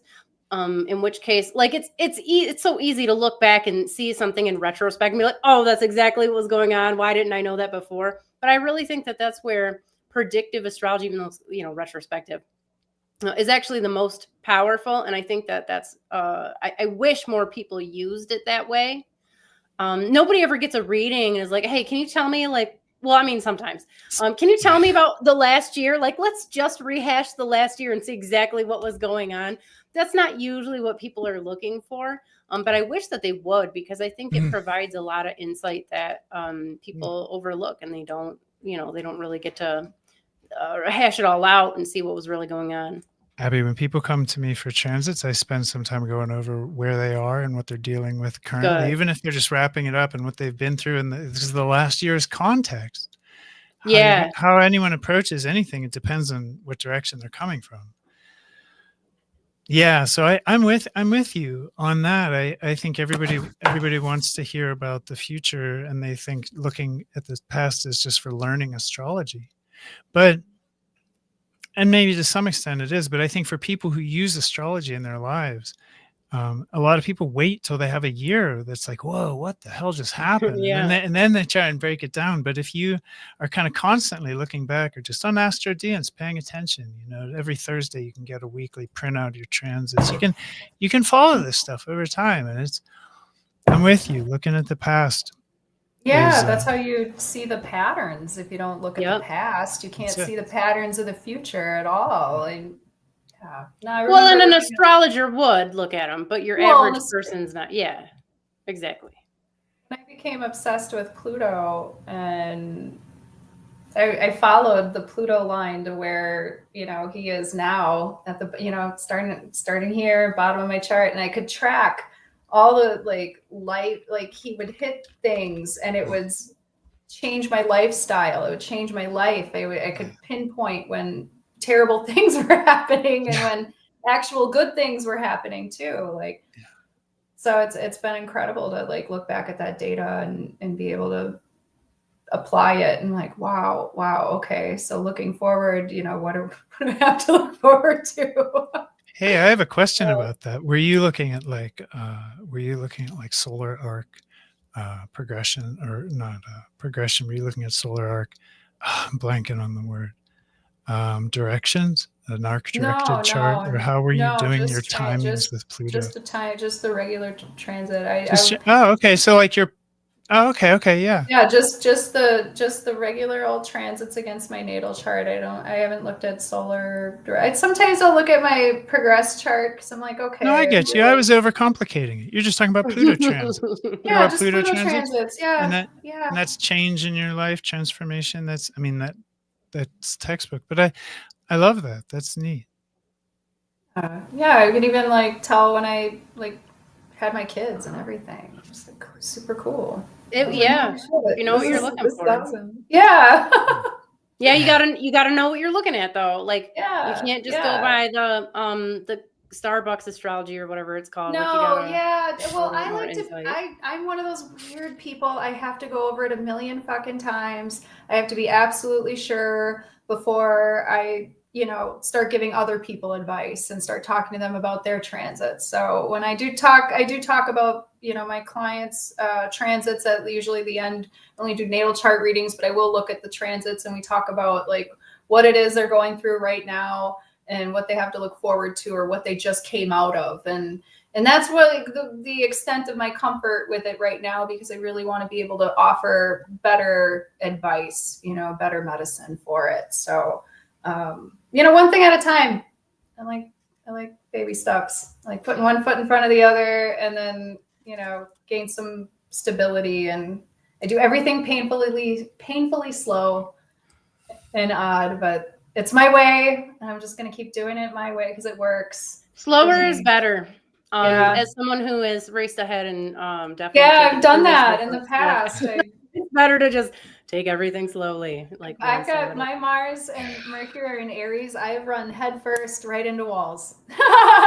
Just not even on purpose. Just thinking I'm doing great. This is awesome. I'm gonna go for it, guys. And smash. Humility. It's a great way to learn humility. You guys, I just want to throw this out there. Fryer says he's got a premiere at 2:30 p.m. So anybody who's in the chat, definitely go check out his channel, Fryer Pezzo. I imagine it's the same. Which time zone? 2:30 p.m. Yeah, he's Eastern. So Eastern. Okay. Yeah. You guys were crushing it in the chat today. You guys were on fire. Thank you so much for joining us. Michael, thank you so much for being here. We had an awesome conversation. We could probably go another hour or so, but Thank you. Thank you for having me. It's always an amazing delight to be your guest. Yeah, for sure. Well, you guys, again, Niki's information. Michael, I don't have your web. I don't know why I didn't put your website in the website. Yeah. No worries. OneSkyAstro.com.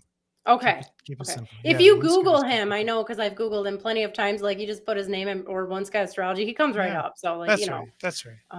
yeah, and I'll update your contact information in there too. Definitely check out his stuff. He has there's only a few. I'm just being honest. No offense to anybody out there who's watching this, but there's only a few astrologers that I can watch on YouTube, like watch a full video. And that's not anybody's fault. I just, I'm a research junkie and I have specific things that I'm doing. But Michael's definitely at the top of the list. So definitely go check out his stuff. I only laugh because I don't even make those videos to be watched in one sitting. I try and I just figure people have a whole month, but if you're watching them in one sitting and you can digest that and you love it, that brings joy to my heart. Oh yeah, I definitely that. do watch them all at once. So that's Cool. awesome. Cool. I have a hard time doing that. Yeah, you're like, I don't want to watch the whole thing. Oh, who's this guy? Yeah, and you guys check out siderealinternational.org. Okay, all the information's on there. There's going to be more information in the coming days and weeks and months, and we're going all in and we're ready to roll. It might not seem like it because we're just announcing it today, but I promise you, we've got it all covered, and you don't even know all the cool stuff that we're about to roll out. So get involved with it while the getting is good, okay? Because at some point we'll probably run out of volunteer positions. Hopefully, what a good problem to have, right? Yeah. But you'll definitely want to do that. So again, once again, you guys, thank you so very, very much, everybody in the chat. Sending lots of love and joy and blessings to you. And